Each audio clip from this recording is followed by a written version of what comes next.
The spaceship's celestial explorer came out of faster-than-light travel with a gentle ripple against the black sky full of stars. Commander Do-hyun stood by the big window, his tired face lit by the weak red light of a dying sun. The planet below, them called KX-327, was all browns and grays. Its surface, once green and full of life, was now just dust and rocks. "First scans are done, Commander," Science Officer Hanbin said, her clear voice coming through the ship's speakers. "The air is thin, but we can breathe it. The temperature is okay. Radiation is very low." Do-hyun nodded without speaking. This dead world was the 7th they had studied during this mission. Another victim of the great space disaster that had hit this area of space. The Celestial Accord had sent them to look, study, and report back. Nothing more. "Any signs of the people who used to live here?" he asked, though he already knew what Hanbin would say. "A few broken buildings in the north," Hanbin replied. "No signs of life. Wait." Her voice stopped suddenly. "There's something strange. One living thing shows on our scans." Do-hyun turned away from the window, interested for the first time in weeks. "Is it a plant or an animal?" "A plant. A big one. About 30 meters tall." "A tree?" Do-hyun asked, not believing it could be true. "Yes, Commander. It seems impossible, but a single tree is standing on this dead world." The landing team got ready quickly. Do-hyun, Hanbin, Security Chief Tae-woo, and their plant expert Ji-ah. As their small ship flew down through the thin air, Ji-ah looked at her readings with growing excitement. "This can't be happening," she whispered. "All the facts say this planet died over 200 years ago when its sun began to fail. Nothing should be alive here." The small ship landed on a flat area of cracked, dry ground. As the team stepped out, dust moved around their boots. The only sound was the quiet hum of their safety suits. And there, far away but visible, stood a single giant tree. Its bark looked like copper metal, and its leaves seemed to glow with a light that fought against the dim red sun above. "Keep your distance," Do-hyun ordered as they walked toward the tree. Its huge trunk rose up toward the sky with branches spreading out in a top layer that seemed to pulse with inner light. "Don't touch it until we finish all our tests." Gia moved forward with her scanning device. "It's definitely a living thing, but not like any plant in our records. Its cell structure is amazing. It seems to be making its own little environment." The team could feel that the air around the tree was clearer, and the ground under it was less dry. Small patches of what might have once been grass tried to grow at the bottom of the tree. This tree must have changed to survive when the planet was dying, Hanbin suggested, walking around the tree but staying back. Maybe it changed very quickly as things got worse. Tae-woo, always thinking about practical things, looked around the area. Or maybe the people who used to live here made it in a lab as a last try to save something. While they studied the tree, no one noticed the small figure watching from behind a far hill. A human, the only one on this mission, watching with great interest. Later that evening, as the team set up their research camp about 100 meters from the tree, Do-hyun recorded his daily report, first day studying the strange tree on KX-327. The Celestial Accord will want to know how this plant survived. If we can understand how it adapted, maybe we can use this knowledge to help other dying worlds. At the edge of camp, Ga kept working on her analysis. She was fascinated by the tree's complex living systems. "It's like it's talking to the planet somehow," she said quietly, "using energies we can't even see." "You talk like it's smart and can think," Hanbin said, joining her. "All living things communicate in their own way," Gia answered. "But this is different, more on purpose." That night, while the 3 Celestials slept, the human member of their crew, Medical Officer Sung, a quiet man whose job was to record biological responses, sneaked away from camp. The tree seemed to call to him in ways he couldn't explain, pulling him forward until he stood under its gently moving branches. Without fully understanding why, Sung took off his glove and reached out, placing his hand on the smooth, warm bark, and the world around him changed completely. A flood of pictures filled Sung's mind, a bright, living world full of plants and animals, cities built among forests, beings with 4 arms and shiny skin living in peace with their environment. He saw the sun start to change and felt the fear as the planet's people realized they were doomed. He watched as they tried desperate plans to save their world, creating living storage units for their knowledge and awareness. This tree was the last of those storage units, holding all the memories of an entire civilization. When Sung finally stumbled backward, tears running down his face, the sun was starting to rise. He turned to find Do-hyun watching him, his face showing no emotion. "What did you do?" the commander asked quietly. "I heard it," Sung replied, his voice rough. "I felt it, and Commander, this isn't just a tree, it's their legacy, everything they were, everything they knew." Do-hyun came closer carefully. "Tell me more." As Sung told his experience, the rest of the team gathered around. Hanbin looked doubtful, Taewoo looked worried, but Jia's eyes showed that she understood. "Living data storage," she said in an excited breath. "We've thought about it in theory, but never seen it actually working, especially not this big." "The tree showed me how to help it," Sung continued. "It needs certain minerals from deeper in the soil than its roots can reach. With those, it can finish what it was made to do." "Which is?" Do-hyun asked. "Rebuilding the planet," Sung said simply. "It was designed to bring life back to this world, but it's been trying alone for too long. It needs us to help." Do-hyun's face became stern. "Our mission is to watch and report, not to get involved." "With respect, Commander," Jia spoke up. "Saving knowledge is the most important rule of the Celestial Accord. If this tree holds all the wisdom of an entire civilization, we need to ask Central Command what to do," Do-hyun decided. "Until then, no one touches the tree again." But as he turned away, Sung noticed something flash in his commander's eyes, something that looked very much like hope. The morning after Sung touched the tree, the team gathered for a meeting. Commander Do-hyun stood at the center, his face serious as he looked at each crew member. "I sent our report to Central Command," he said. "They want us to continue studying the tree, but not to interfere with it in any way." Jia frowned. "But Commander, if what Sung experienced is true, this tree needs our help to complete its mission." "Orders are orders," Taewoo said firmly. "We are observers, not saviors." Sung sat quietly, his eyes distant. Since touching the tree, he had not been the same. The memories of an entire lost civilization swirled in his mind like a storm. He could still feel their last desperate hope as they created the tree, their final guardian. "The tree is dying," Sung said suddenly. Everyone turned to look at him. "It has held on for 200 years, but its strength is fading. If we do nothing, all that knowledge, all those memories will be lost forever." Hanbin, who had been skeptical at first, moved her scanning device over Sung's head. "Your brain activity is unusual," she said. "The patterns suggest a form of information transfer I've never seen before." "Because Celestials don't experience emotions the way humans do," Sung replied. "The tree was designed to connect through feelings, through empathy. That's why I could hear it and you couldn't." Do-hyun walked to the edge of the camp and looked toward the tree. In the morning light, its copper-colored bark seemed to glow. "Tell us what you learned," he said without turning around. Sung stood up and joined the commander. "They were called the Nari. They lived on this planet for thousands of years. When their sun began to die, they knew they couldn't save themselves. So they created living repositories, trees that contained their history, their science, their art. They planted these trees all across the planet. But this is the only one left," Jia said softly. "Yes," Sung nodded. "The others died when the climate changed too quickly. This one survived because it's special.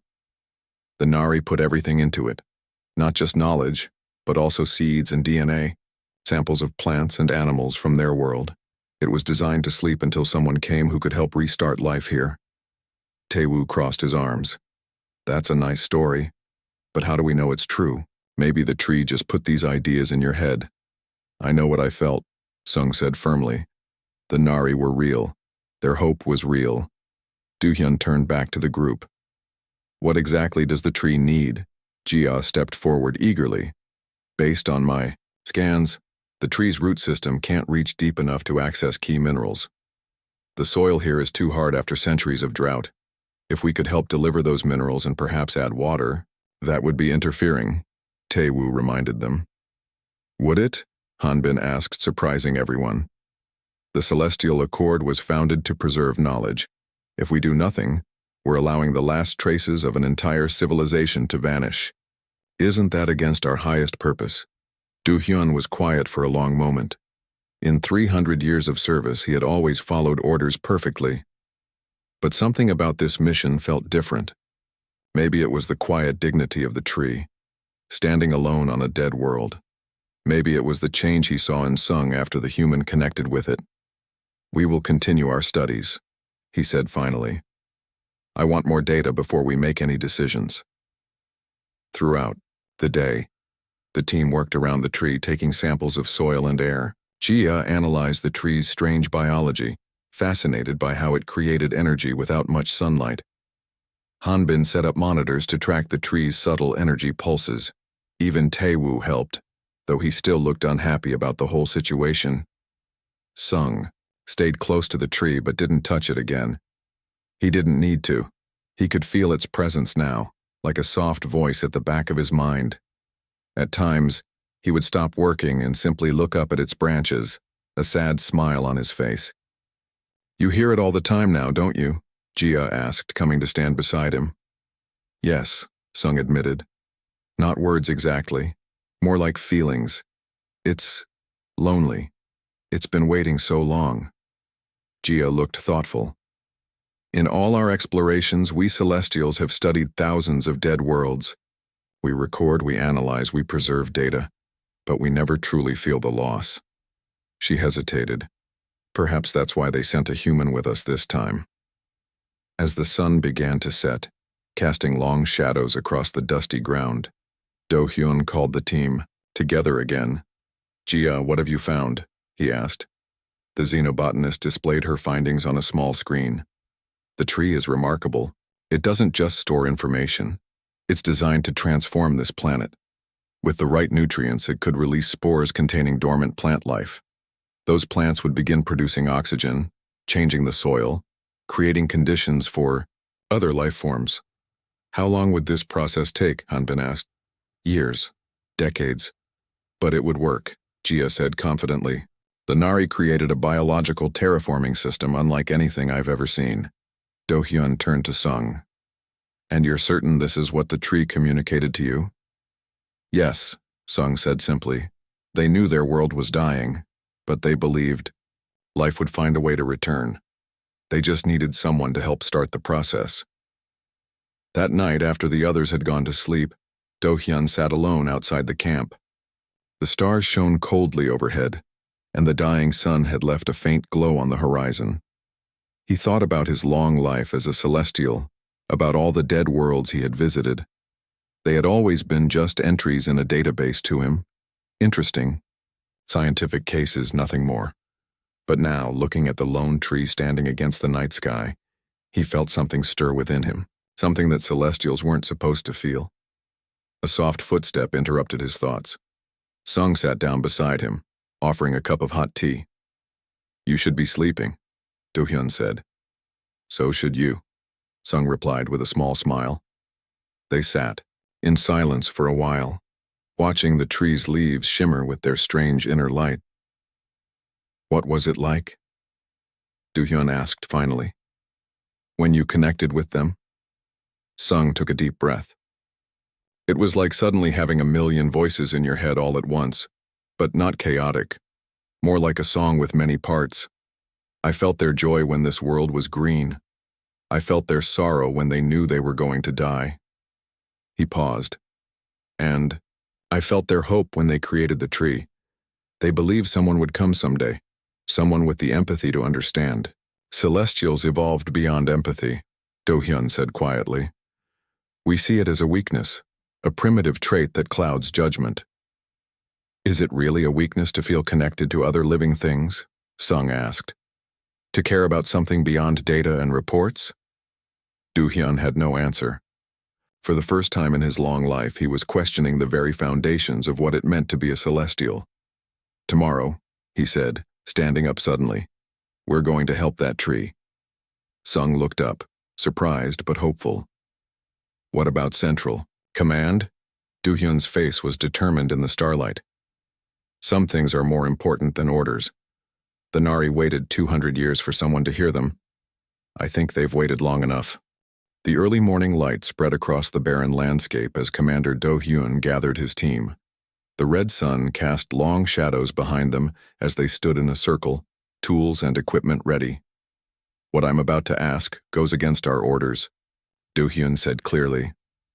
"Anyone who wishes to remain loyal to protocol may return to the ship. There will be no punishment." No one moved. Even Tae-woo, who had been the most reluctant, stood firm. "The Celestial Accord sent us to observe and record," Do-hyun continued. "But sometimes to truly understand we must do more than watch. We must act." Jia stepped forward, a smile on her face. "I have analyzed the soil samples. The tree needs specific minerals from about 10 meters below the surface. Copper, zinc, and rare earth elements it cannot reach. I have modified our drilling equipment," Hanbin added. "We can create channels to deliver these minerals directly to the root system." Do-hyun nodded. "Then let's begin." They worked through the morning, setting up the drill at 4 points around Yui, the tree. The machine cut through the hard, dry soil easily, creating deep, narrow holes. Jia prepared a mixture of minerals and water, carefully measuring each component. "The balance must be exact," she explained to Sung as they worked. "Too much of any element could harm the tree rather than help it." Sung watched the tree as they worked. Its leaves seemed to move toward them, though there was no wind. "It knows we're helping," he said softly. By midday, they had completed the drilling. Hanbin lowered special tubes into each hole, creating a path for the mineral solution. To reach the deep roots, Jia checked her calculations one last time, then nodded to Do-hyun. "We're ready." The commander looked at the faces of his team, then at the great tree that had survived against all odds. "Begin," he ordered. Jia started the pump, and the mineral solution flowed down through the tubes. For several minutes, nothing seemed to happen. The team stood in silence, waiting. Then Sung gasped. "Look!" The tree's leaves were changing color, shifting from their previous dull copper to a brighter, more vibrant green. A soft humming sound filled the air, felt more than heard. "It's working," Jia whispered, her eyes wide with wonder. Suddenly, Sung stepped forward and placed his hand on the tree's trunk before anyone could stop him. His body went rigid and his eyes closed. "Sung." Do-hyun moved to pull him away, but Hanbin held him back. "Wait," she said. "Look at the readings." The monitors they had placed around the tree were showing incredible activity. Energy pulses, stronger than before, radiated from the tree in waves. But more remarkably, similar patterns were now visible in Sung's brain scans. "They're synchronizing," Hanbin said with amazement. "His neural patterns are aligning with the tree's energy signature." For 5 long minutes, Sung remained connected to the tree, his face showing a mix of emotions: wonder, sadness, joy. When he finally stepped back, tears were streaming down his face. "I saw everything," he said, his voice trembling. "Not just fragments this time, their entire history." The team gathered around him as he slowly sat on the ground, his legs too weak to hold him. "The Nari were not so different from humans," Sung began. "They lived in harmony with their world for thousands of years. They built beautiful cities that worked with nature instead of against it. They had art, music, philosophy. And they knew they were going to die," Do-hyun said quietly. Sung nodded. "When their sun began to change, they calculated they had less than a century before their world became uninhabitable. They could have tried to build ships to leave, but they chose a different path." He looked up at the tree. "They decided to preserve their world instead." "How?" Jia asked, fascinated. "They created the guardian trees, living repositories containing not just their knowledge and memories but also the genetic material of thousands of species from their planet. The trees were designed to survive the changing conditions, to wait in dormancy until the right time came to begin the restoration process. But what happened to the other trees? Tae-woo asked. You said there were many. A deep sadness crossed Sung's face. The climate changed faster than they predicted. One by one, the trees died. This is the last one. It survived because it was planted in a special place, a sacred valley with underground springs that lasted longer than the rest. And it's been waiting all this time, Hanbin said softly. 200 years. Waiting for someone to help, Sung agreed. The minerals we provided will help it begin the next phase, but there's more we need to do. He explained that the tree needed to create a network, similar to the one it once had with the other guardian trees. Without that network, its power was limited. The tree showed me how to build devices that can amplify and direct its energy, Sung said. If we place these devices in a circle around it, extending for 1 kilometer, we can create an artificial network. Do-hyun considered this. It would mean even more interference, even more direct violation of their orders. But looking at the tree, now glowing with renewed energy, he found he didn't care about orders anymore. Tell us what to do, he said simply. They spent the rest of the day building the devices Sung had described. Hanbin, with her engineering skills, took the lead, converting parts from their spare equipment. By sunset, they had created 7 small transmitters, each containing a piece of the tree's bark as a connection point. As the light faded, they placed the devices in a wide circle around the tree, burying them just beneath the soil. Sung directed them carefully, following the mental map the tree had given him. When the last device was in place, they returned to the tree. The changes were already visible. The ground around its trunk was softer, moister. Small shoots of green were pushing up through the once dead soil. Now what? Tae-woo asked. Now we complete the connection, Sung replied. He looked at Do-hyun. The tree wants all of us to touch it this time, together. Do-hyun hesitated. As a celestial, he had always prided himself on remaining detached, objective. To directly connect with another consciousness was against everything he had been taught. Will it change us? He asked. Yes, Sung said honestly. But maybe that's not a bad thing. Jia stepped forward first. I want to understand, she said, placing her hand on the trunk beside Sung's. Hanbin joined next, then Tae-woo, though he still looked uncertain. Finally, Do-hyun approached the tree. For a moment, he simply stood looking at it. Then, with a deep breath, he placed his hand next to the others. The connection was immediate and overwhelming. The commander felt his mind expand as the tree's consciousness flowed into him. Not the cold, analytical awareness he had always known, but something rich and layered with emotion. For the first time, he truly understood what Sung had experienced. Through the tree, he felt the planet beneath them stir with new life. And for the first time in his 300 years, Commander Do-hyun felt something he had always believed to be a weakness. He felt hope. When Do-hyun removed his hand from the tree, he felt changed. The world around him seemed brighter somehow, more alive. The other Celestials looked equally shaken by the experience, their faces showing emotions that their kind rarely displayed. What just happened?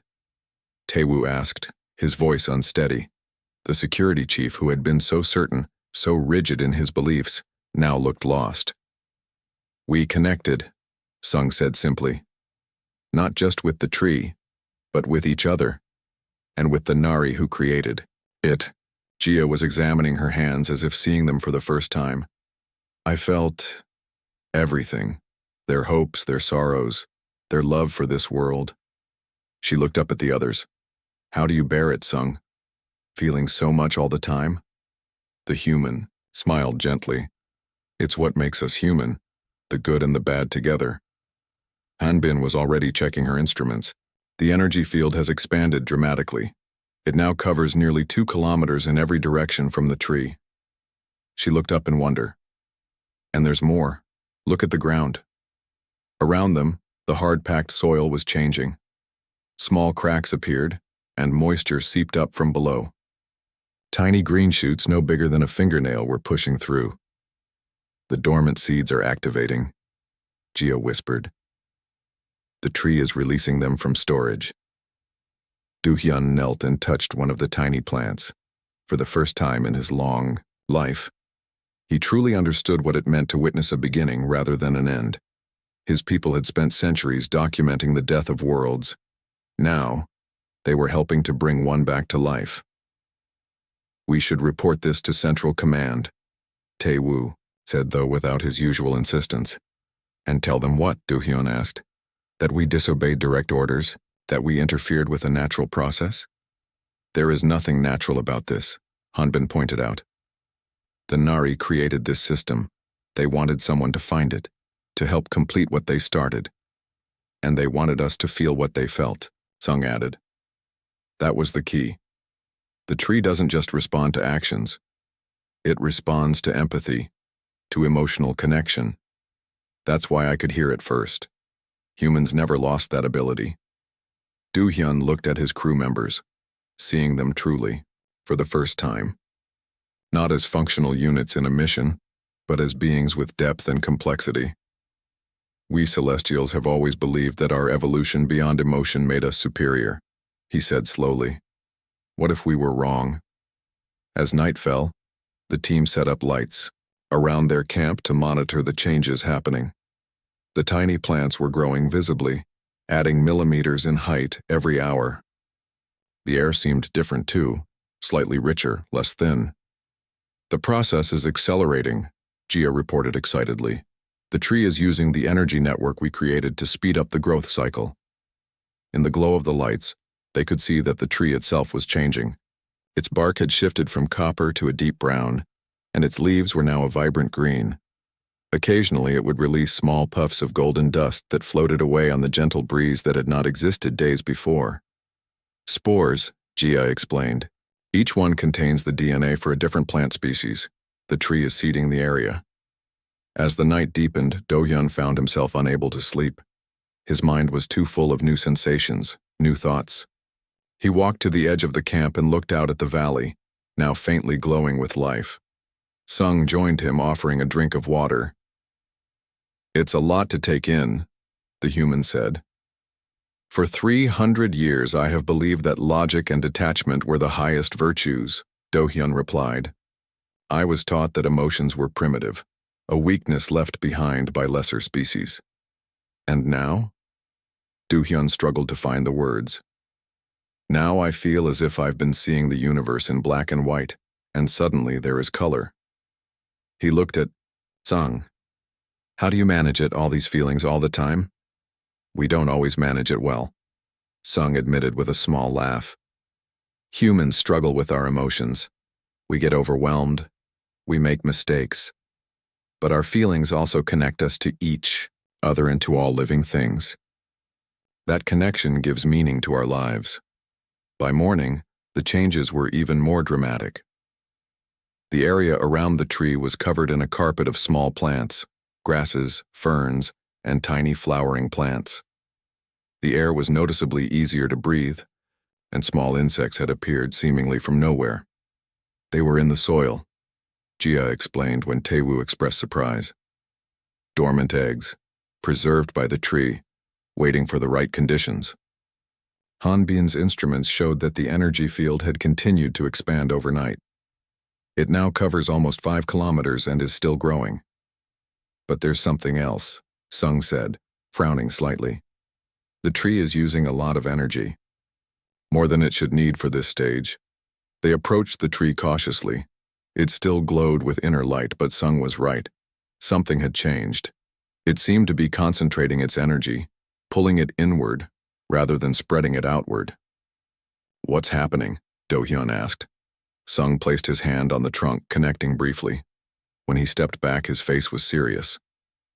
It's preparing for something big, a major release of energy, but it needs more help from us. What kind of help? Tae-woo asked. The minerals we provided were good for the first stage, Sung explained. But for what comes next, it needs something more, something that only living beings can provide. What? Jia asked eagerly. Conscious connection. Directed empathy. Sung looked at each of them. We need to connect with the tree again. All of us together. But this time with purpose. We need to focus our minds on the same goal, bringing life back to this world. But we're celestials, Hanbin protested. We don't know how to direct emotions that way. I can guide you, Sung said. Humans have been practicing focused meditation for thousands of years. It's not so different from your analytical concentration, just aimed in a new direction. Do Hyun considered the request. Every step they had taken had moved them further from celestial protocols, further from the detached observation that had defined their work for centuries. And yet, he could not deny the rightness of what they were doing. For the first time, they were not just recording the universe, they were helping to heal it. Teach us, he said to Sung. The human gathered them in a circle around the tree. He showed them how to focus their minds, how to direct their newly awakened emotions toward a single purpose. It was difficult for the Celestials who had spent their lives suppressing such feelings. But slowly, under Sung's patient guidance, they began to understand. Focus on life, Sung told them. Remember what you felt when you connected with the tree before. The Nari's love for their world, their hope that it would live again. Make that hope your own. As the red sun climbed higher in the sky, the 5 of them stood with their hands on the tree. They closed their eyes, focusing their minds as Sung had taught them. And slowly, something remarkable began to happen. The tree's glow intensified, becoming almost too bright to look at. The ground, beneath their feet, trembled slightly. In the distance, they could hear the sound of water, a spring bubbling up from beneath the surface where there had been only dust for centuries. Life was returning to the dead world. And for the first time, the Celestials were not just witnesses to the universe's story. They were part of it. Over the next 7 days, the changes on KX-327 continued at an amazing speed. The area around the tree, once dusty and dead, became a circle of green life that grew larger each day. Small streams of water appeared, flowing from underground springs that had been dry for centuries. Every morning, the team would walk the edge of the green zone, measuring its growth and collecting samples. Jia was the most excited, finding new plant species appearing daily. Look at this, she called out on the 4th day, holding up a small purple flower. The Nari called this the star bloom. It was their symbol of hope. The other Celestials gathered around, examining the delicate flower with new appreciation. Before connecting with the tree, they would have seen it as just another specimen to catalog.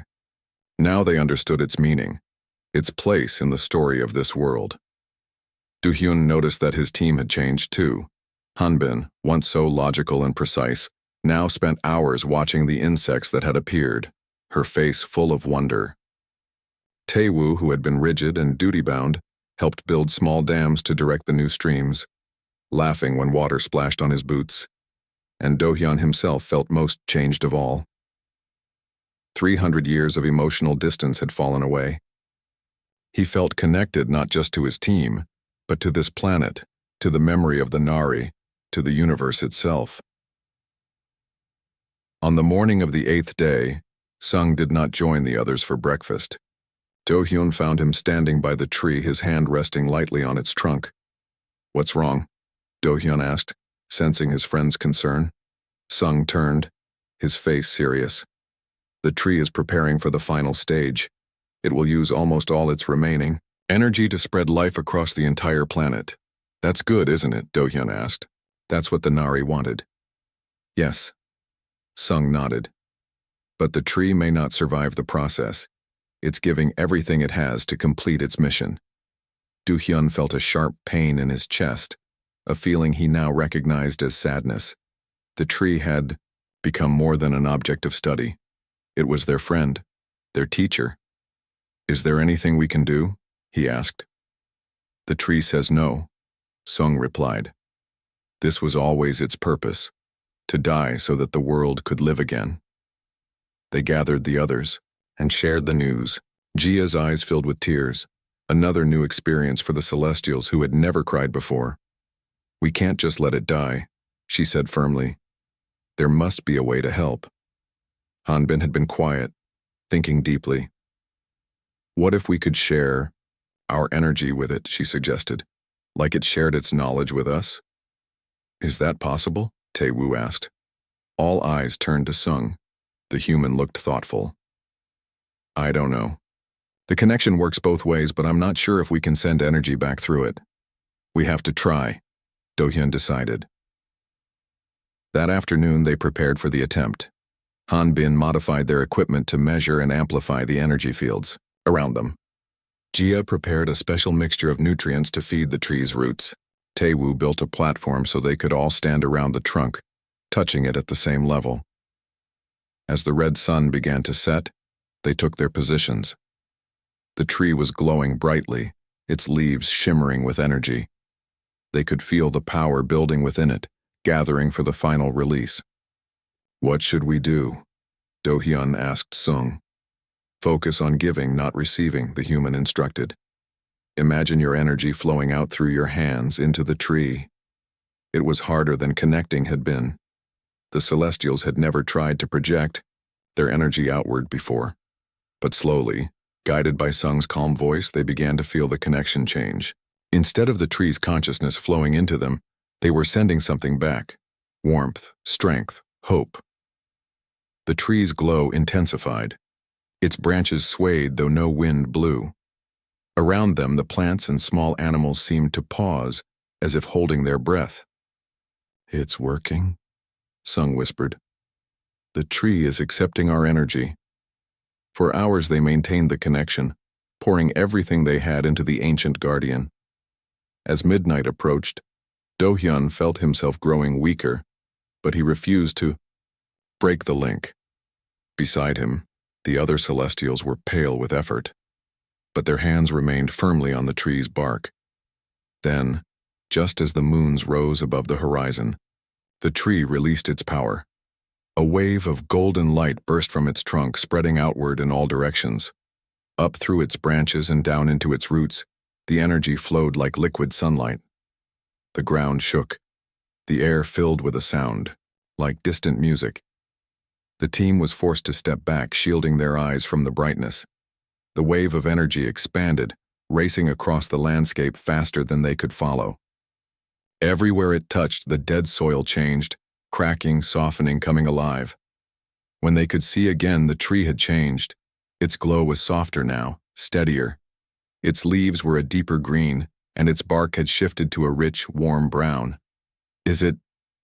Jia couldn't finish the question. Sung stepped forward and placed his hand on the trunk. After a moment, he smiled.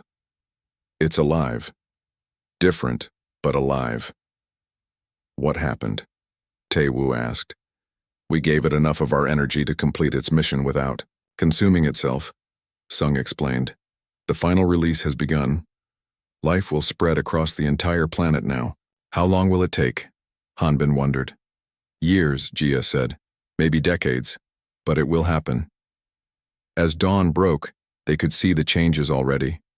The green zone had expanded dramatically overnight, now stretching to the horizon in all directions. New streams had appeared, joining to form small rivers. The air was richer, warmer, full of scents and sounds.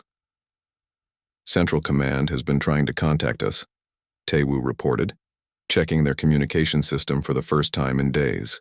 They're sending another ship to investigate our silence. Do-hyun nodded. Then we need to prepare our report. 3 days later, as they packed up their equipment, Do-hyun stood alone with the tree one last time. He placed his hand on its trunk, feeling the gentle pulse of life within. Thank you, he said simply. He didn't need Sung's help to interpret the feelings that flowed back to him. Gratitude, joy, peace. On the observation deck of the Celestial Explorer, the team watched as their ship rose through the atmosphere. Below them, the green circle around the tree was now visible from space, a splash of life on the once dead world. What will happen when we report what we did? Jia asked. We broke every protocol. We'll tell the truth, Do-hyun said, that we learned something more valuable than any data we could have collected. Which is? Taewoo asked. That empathy is not a weakness to be overcome. It's a strength to be embraced. Do-hyun looked at his team, his friends, with new understanding. The Nari knew that. They built the tree to respond to connection, to feeling. They believed that any species, advanced enough to find them, would need to understand empathy to help them. Will other Celestials understand? Hanbin wondered. Some will, Sung said. Others will need time. As the ship entered orbit, preparing for the jump to hyperspace, Do-hyun composed his final report. He did not focus on the scientific data, though there was plenty. Instead, he wrote about connection, about feeling the joy and sorrow of a species long gone, about the bridge that empathy built between different forms of life. The Nari left us more than a method to restore their world, he wrote. They left us a truth we had forgotten, that true wisdom comes not from standing apart, but from reaching out, not from observing, but from joining. The universe is not a puzzle to be solved, but a community to be joined. As the stars blurred around them, beginning their journey home, Do-hyun looked at his human friend. Thank you, he said, for teaching us how to feel. Sung smiled. And thank you for remembering how. On the view screen behind them, KX-327 shrank to a small point of light, but it was no longer a dead world. It was being reborn. The end.